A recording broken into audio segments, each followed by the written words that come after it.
পামঘৰ নৈপাৰৰ পামঘৰত দুখৰ বৰষুণ হয়। নৈপাৰৰ পামঘৰত ধূলিৰ ধুমুহা হয়। পামঘৰৰ মানুহবোৰৰ কপালখন মৰুভূমি হয়। কিমান বাৰিষা নামিল পামঘৰৰ ওপৰেৰে, কিমান ধুমুহা বলিল পামঘৰৰ ওপৰেৰে। কপালখন তিতি নুঠিল, দুখবোৰ উৰি নগ'ল।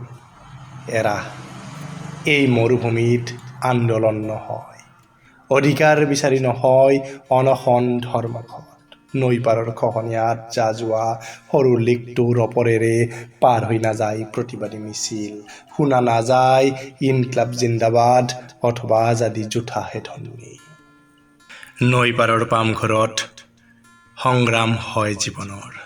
জীৱন জীৱিকাৰ পাৰ্থক্য নাথাকে পামঘৰত। বোকাৰ গোন্ধত নাক কোচ খোৱা ভদ্ৰলোকৰ সপোনবোৰ ৰোপণ হয় পামঘৰত। সপোনবোৰ নিলাম হয় আভিজাত্যৰ বজাৰত। পামঘৰবোৰ আগৰ দৰেই থিয় দি থাকে। ধুমুহা আহিলে হাউলি পৰে, বৰষুণে মজিয়া ধুই নিয়ে, বাঢ়নি পানীয়ে সপোনবোৰ উটুৱাই নিয়ে। পামঘৰৰ মহৰ খুঁটিত থাকে চুট বুট পিন্ধা মানুহৰ জিভাত লগা মাখনৰ জুতি।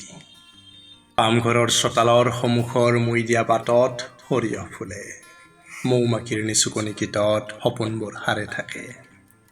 পামঘৰত ধুমুহাৰ ভয় নাথাকে, বৰষুণৰ কবিতা নিলিখে, জীৱন আৰু মৃত্যুৰ পাৰ্থক্য নাথাকে।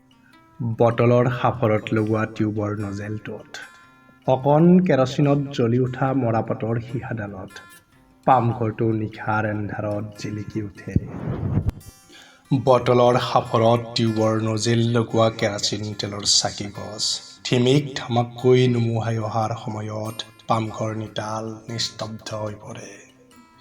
নৈপাৰৰ চেঁচা বতাহজাকত নিশাচৰ প্ৰাণীয়ে কৰুণ বাঁহীৰ সুৰ ধৰে। গৰু ম'হৰ টিলিঙাৰ শব্দত পামঘৰৰ চাঙত লেবেজান শৰীৰটো উঠি বহে।